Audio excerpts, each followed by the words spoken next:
उत्पत्ति का पुस्तक 5वां अध्याय बहुत ही प्रमुख अध्याय बाटे। इमें 32 वचन बाटे। आदम से लेके 10 पीढ़ी और आदम के मिला के 10 पीढ़ी 1556 साल के इतिहास ही बाटे। कितना बाटे ये? 1556 साल का इतिहास ही बा। ये एक अध्याय में बाटे। ये अध्याय के हमके बहुत ही अच्छा रीति से समझे बदे एक छोटा विषय हम बताई। सुनो। यीशु मसीह के पूर्व 1450 साल में मूसा अपन जीवन व्यतीत करे बयान। हमके निर्गमन के बारे में, मूसा का इतिहास के बारे में शुरू होला। निर्गमन बाइबल में दूसरा पुस्तक बाटे और ये दूसरा पुस्तक से लेके मलाकी के पुस्तक तक आयल गया साइलेंट पीरियड के मिलाई के यीशु मसीह तक 1450 साल बाटे। मलाकी तक 1000 साल बाटे। यही बदे निर्गमन से लेके मत्ती रची सुसमाचार तक का जो समय बाटे ओसे बढ़ के 100 साल ज़्यादा बाटे। आप समझ ल के ये कितना प्रमुख बात बा। एक बात यदि हम बता दी तो अगर ये 5वां अध्याय न रहत तो मनुष्य का कई प्रश्न का उत्तर न मिलत। यही बदे मनुष्य पृथ्वी पर फैले बदे परमेश्वर ये 10 पीढ़ी का समय और 1500 साल का समय ले बयान। नूह जल प्रलय जब आया, नूह के जल प्रलय के समय जौन बा 1656 साल में आया। ई काल का शुरुआत होए के बाद कम से कम काल का गिनती करे पर 1656 साल में नूह का जल प्रलय आया। अगर हम मसीह के पूर्व का गिनती करी तो हमके 2400 साल बीसी के पूर्व, बिफोर क्राइस्ट 2400 साल में हमके जल प्रलय आयल। अगर हम एक बात बताई तो 1656 में जल प्रलय आवे के द्वारा सब मनई नाश भलवायन। एक नूह को परिवार के छोड़ के यही बदे के 32 वचन में देवल गयल 1556 साल का बीच का 10 दीर्घ काल में का भइल बाटे। अगर हम देखी तो मनुष्य पृथ्वी पर फैले लगना। कैसे फैले लगना उ सब ये बात के बारे में बतावल गल बाटे। कौने प्रकार से फैलना ये बात के बतावे बदे मूल पूर्वक नहीं तो फर्स्ट बर्न पहले उठे संतान का गिनती करके देवल गल बाटे। यहाँ पर जनसंख्या के बारे में बाटे। यही बदे पहले वचन से लेके 5 वचन तक परमेश्वर नूह के विषय में लिखे बयान। और 6वां 7वां और 8वां वचन जौन बाटे सेत के बारे में लिखल बा। 9वां 10वां 11वां वचन जौन बा एनोस के बारे में लिखल बा। और 12 वचन से लेके 14 वचन तक कनान के बारे में लिखल बाटे। और 15 और 16वां और 17वां वचन महलेल के बारे में लिखल बाटे। और 18 और 19 और 20वां जो वचन बा एरेत के बारे में लिखल गल बा। 21 से लेके 24 वचन तक हनोक के बारे में लिखल बाटे। और 25 से लेके 27 वचन तक मतूशेलह के बारे में लिखल बाटे। और 28 से लेके 29 वचन तक लेमेक के बारे में लिखल बाटे। और 29 वचन से लेके 31 वचन तक नूह के बारे में लिखल बा। और 32 वचन में नूह का जो लड़का बा 11 जनरेशन जौन बा सेम हाम एपेद के बारे में लिखल बाटे। ये वचन के ये प्रकार से विभाजित करके लिखल गईल बाटे। यही बदे पहला वचन से पढ़े के पहले हम तहरे सामने कुछ विशेष आंकड़ा हम रखल चाहत बाई। ये 10 पीढ़ी के लोग जौन बायन कौने साल में जन्मे बायन और कितना साल जिए बायन और कौने साल में ये मर गई ना एकरे बारे में हम बताई। अगर देखल जाए तो तब जाके हमके समझ में आई कौने साल में जन्मल बयान और कितना साल जियल बयान और कौने साल में मरल बयान। आदम के पाप करे के बाद में 930 वर्ष जी के 930 साल का उम्र में उमर गए ना, और ये 130 साल के उम्र में सेत के जन्म दिले बयान, और 130 साल के अवस्था में सेत के जन्म दिले बयान, और ओकरे बाद सेत 105 साल जी के एनोस के जन्म देना, और वो 800 साल जीवित रहना, मतलब 912 साल सेत जीवित भल बयान, और 10,042 साल में उन मर गए ना।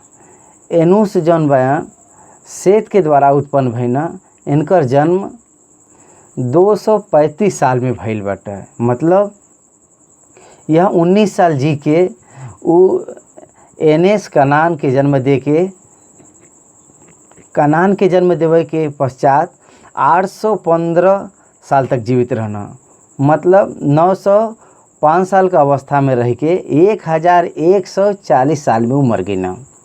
1140वां साल में उमर गई ना। एकरे बाद में कनान का जन्म 350 साल में भइल बाटे। कनान 70 साल जिए के बाद में महलेल के जन्म दे के 840 साल तक जीवित रहना। ओकरे बाद में पूरा रीति से 910 साल तक वो जीवित रहना। कनान 1235 साल में उमर गई ना। कनान 1235 साल में उमर गई ना। ओकरे बाद में महलेल अइना 395 साल में वो जन्मना। 355 साल में जब वो जन्मना, जब वो 65 साल का भइना, तब वो एरेद के जन्म देना। ओकरे बाद में 830 साल वो जी के वो अपने बहुत बच्चन के और जन्म देना, और उनका पूरा जीवन जन बाटे 895 साल महलेल जीवित भइना। 1290 साल में महलेल मर गई ना। महलेल एरेद के जन्म देना, और एरेद 407 साल में जन्मना। ये ध्यान दे वाली बात ये बाटे, वो समय में आदम का सेत रहना, एनोस रहना, कनान रहना, और काहे बदे कि हमके 930 साल तक हमके लगभग लेमेक के जन्म होए तक आदम रहना, और लेमेक के जन्म होए के बाद में 56 साल आदम जीवित रहना। यही बदे आदम 9 जनरेशन के देखे बयान, 9 जनरेशन के वो देखे बयान, उतना दीर्घ आयु तक वो जीवित रहना। एरेद 407 साल में जन्म लेके 162 साल जी के वो हानोक के जन्म देना। हानोक के जन्म देवे के बाद एरेद 800 साल जीवित रहना, और वो पूरा रीति से और 962 साल वो जीवित रहना। 1422 साल में वो मर गई ना। जन्म लेवल होल साल 407 और मरल हो साल 1422 हवा। हनोक 622 साल में वो जन्मना। 622 साल में वो जन्मना। जब वो 65 साल का भइना, तब वो मतुसेल का जन्म देना। हनोक मतुसेल का जन्म देवे के बाद में 300 साल परमेश्वर के साथ चल के परमेश्वर उनके आरोहित करे बदे उस स्वर्ग में वो चल गई ना। 365 साल का अवस्था में वो चल गई ना। ओकरे बाद में मतुसेल ना। मतुसेल 680 साल में जन्मना, और 680 साल में जन्मना 187 साल जी के लेमेक के जन्म देना। और लेमेक के जन्म देवे के बाद में 782 साल और जीवित रहना। और वो पूरा रीति से 969 साल हाईएस्ट इन ह्यूमन बीइंग 996 साल तक वो 1656 साल में मर गया। वही साल में जल प्रलय आया। मतुसेल लेमेक के जन्म देना। लेमेक 874 साल में जन्म भयल। 874 साल में जन्म लेके लेमेक नूह के जन्म देना। और लेमेक जौन बान 187 साल जी के लेमेक के नूह के जन्म देना। और ओकरे बाद में 182 साल जिए के बाद में वो 595 साल जीवित रहना। 595 साल जीवित रहना।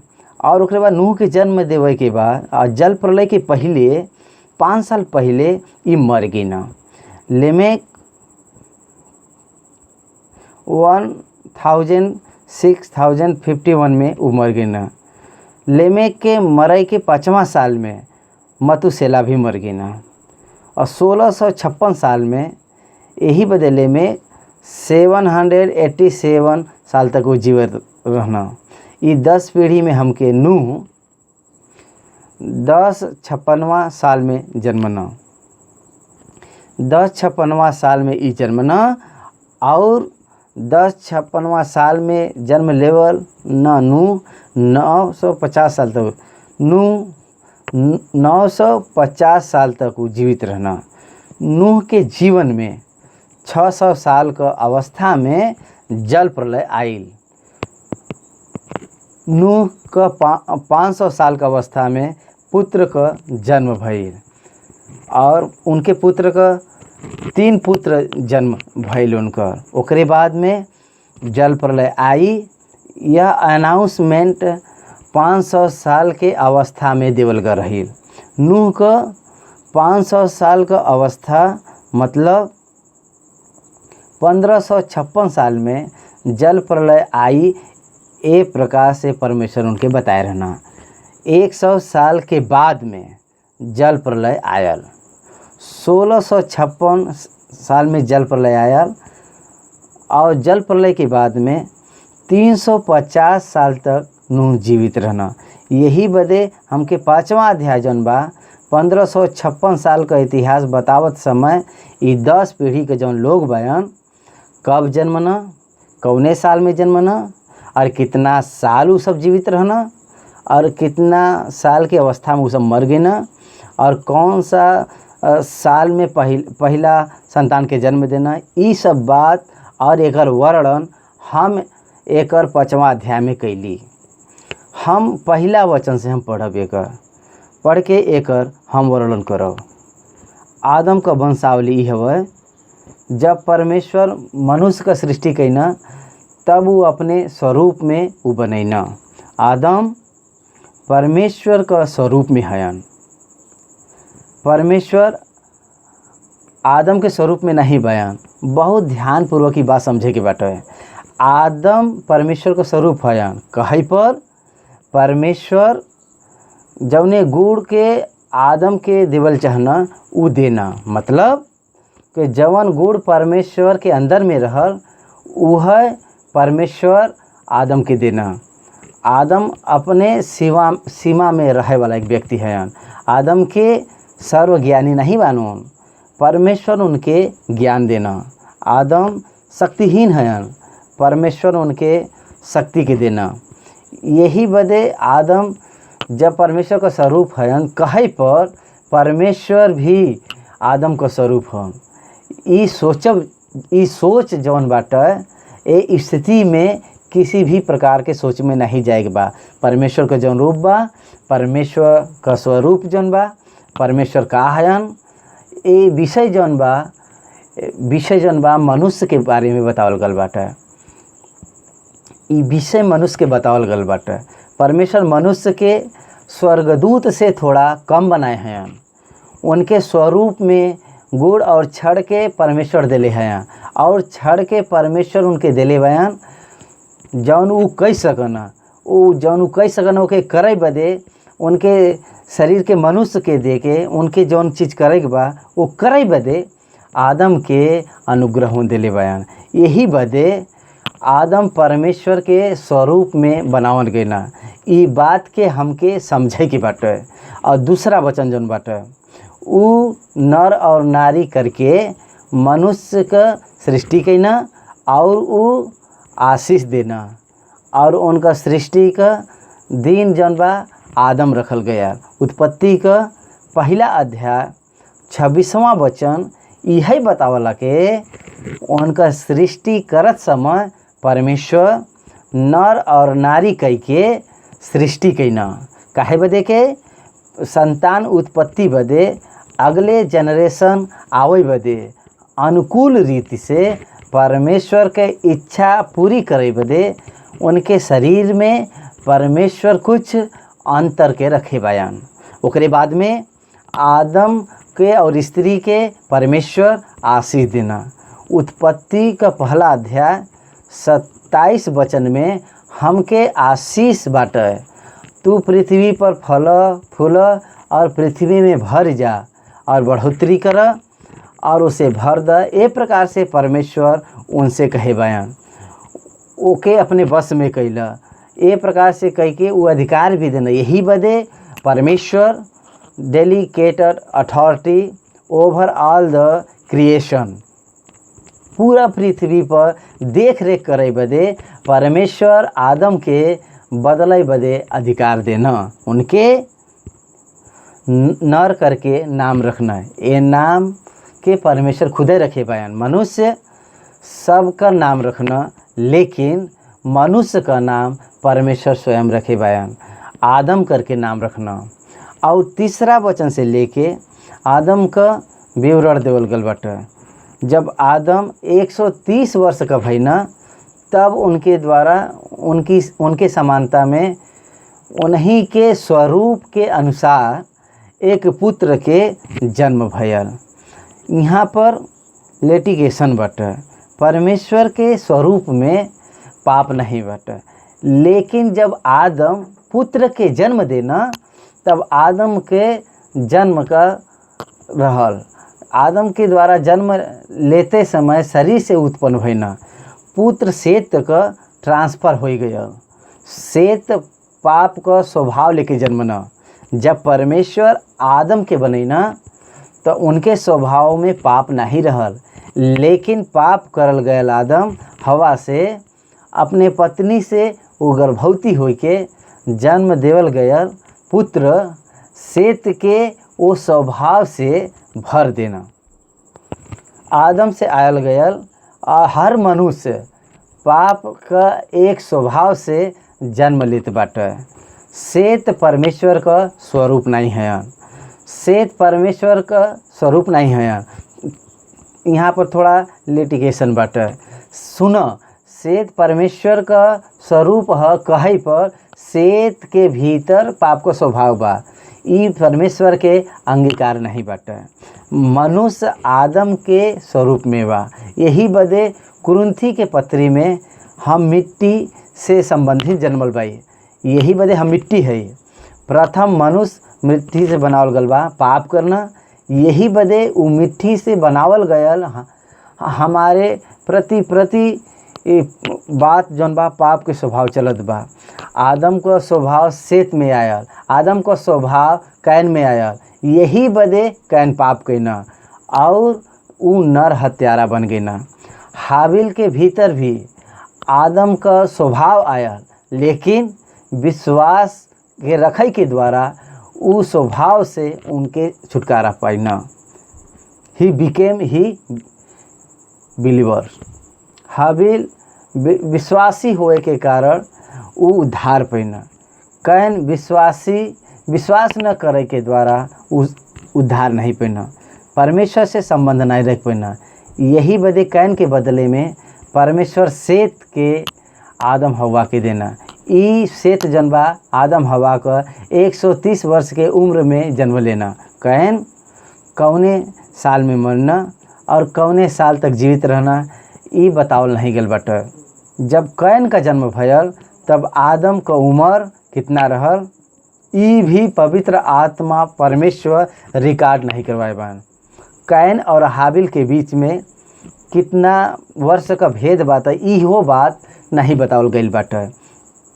हाबिल कौने साल में मरल बयान ओहू का विवरण नहीं देवल गल बा। हाबिल के मरे के कितने वर्ष के बाद में परमेश्वर कैन के भगोड़ा कैना और श्रापित कैना, ये समय का भी विवरण नहीं बाटे। हमके काल का विवरण जौन बा सेत से मिलला।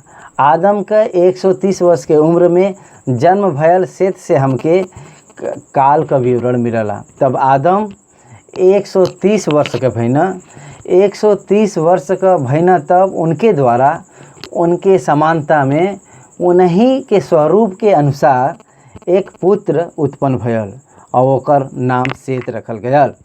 और सेत के जन्म के पश्चात आदम 800 वर्ष जीवित रहना और उनके और भी बेटा बेटियां उत्पन्न भइना। और आप देख सकना कि साल में एक के जन्म देवे बदे अवसर रहा। फैमिली प्लानिंग करे तक बहुत सारे लोग जन्म देते रहना। 1 ईयर के गैप में 1.5 ईयर के गैप में जन्म देना। अगर आदम और हवा कितना बेटी बेटा के जन्म देना, एक बात हम तोहके बताइब सुना। जब इस्राएल का प्रजा मिस्र में गई न तब उनकर संख्या 70 रहल, 70 पुरुष लोग रहना। ऑटोमेटिकली वो सब और पत्नी भी गरल हुई। ये 70 पुरुष 400 साल में 6,05,000 के संख्या में वो सब विस्तार भइना। गिनती करल गयल पुरुष का संख्या ये बतावल गईल बा। और भी वृद्ध और बच्चा का गिनती नहीं भइल बाटे और उनकर संख्या लगभग 2 लाख मान ल, नहीं तो 4 लाख मान लो। के जवन 70 लोग गई ना वो 10 लाख पुरुष का संख्या में, 10 लाख पुरुष का संख्या में और 4 साल में वो सब बढ़ना।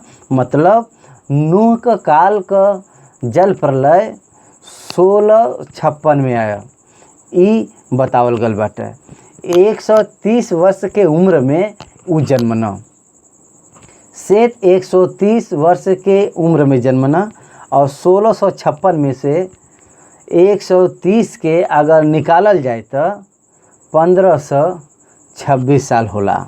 अगर 70 लोग 400 साल में 10 लाख की संख्या में विस्तार भइना तो ये 1524 साल में कितना जनसंख्या में विस्तृत भल हुई है। वो सब आदम जन्म देत बयान, बेटी बेटिया का सेत जन्म देत बयान, बेटे बेटियन के। ये 10 पीढ़ी में जन्म सब लोग देते बयान, सब लोग जन्म देत बयान। पॉपुलेशन आवत बाटे में कितना लाख लोग, कितना करोड़ में ये सब बढ़ोतरी भइना। और कितना लोग 1526 साल में विस्तृत भल हुई हैं, जन्म ले हुई हैं।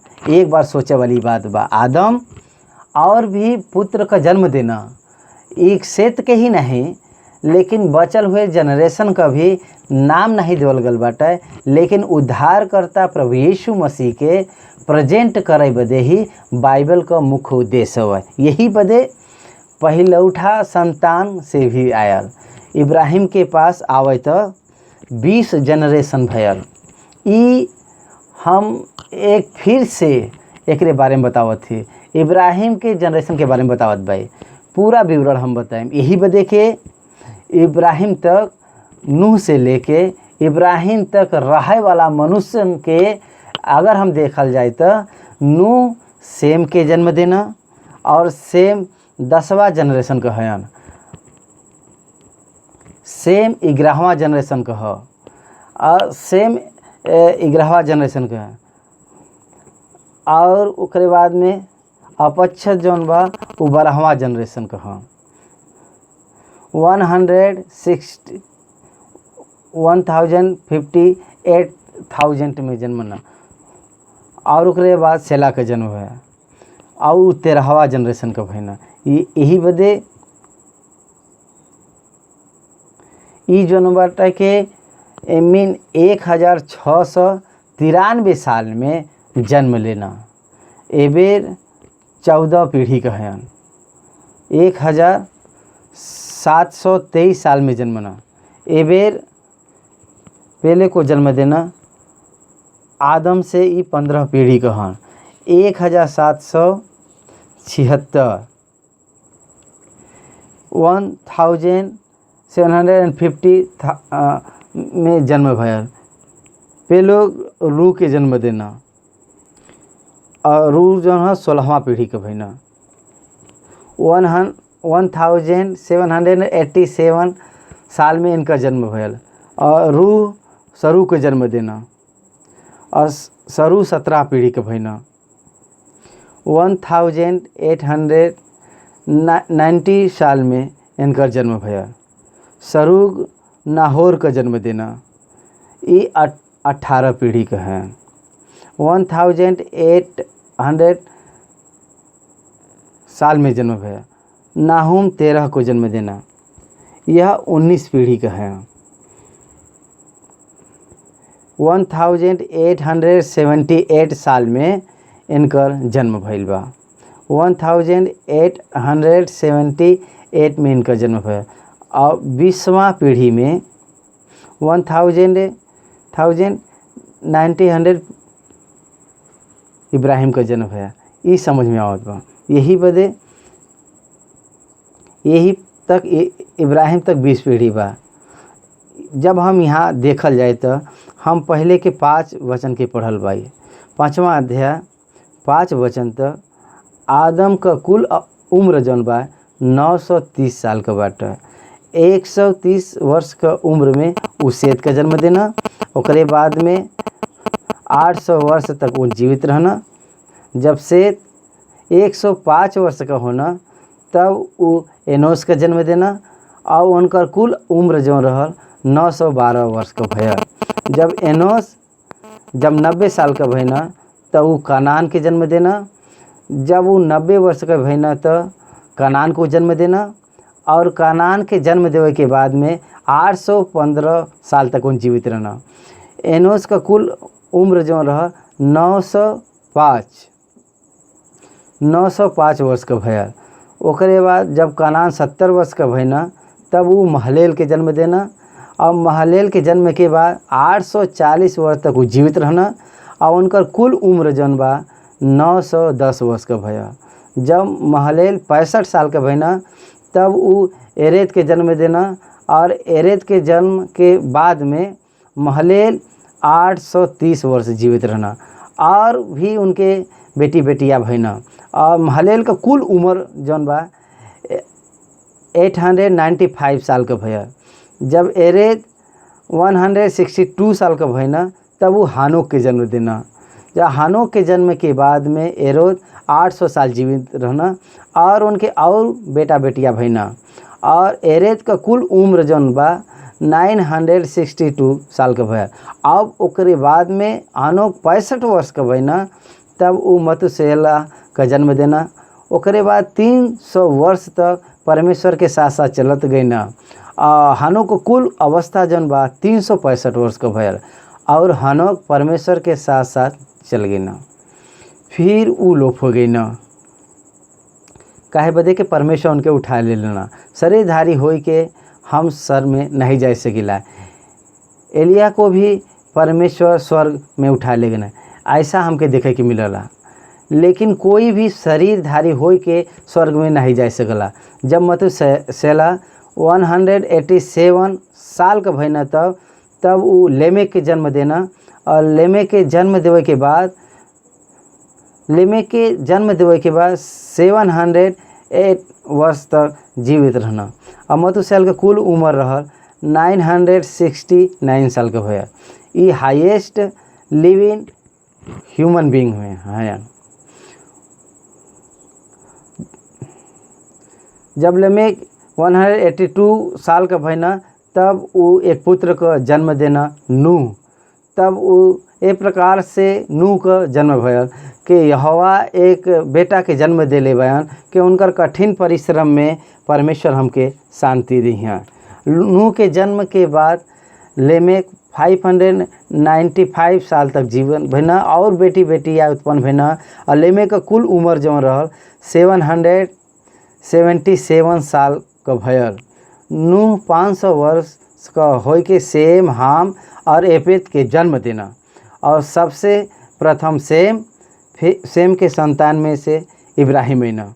सेम 11वीं संतान है और यही बदे 5वां अध्याय में 1556 साल का इतिहास देवल गल बाटे। ये अध्याय बहुत ही महत्वपूर्ण बाटे।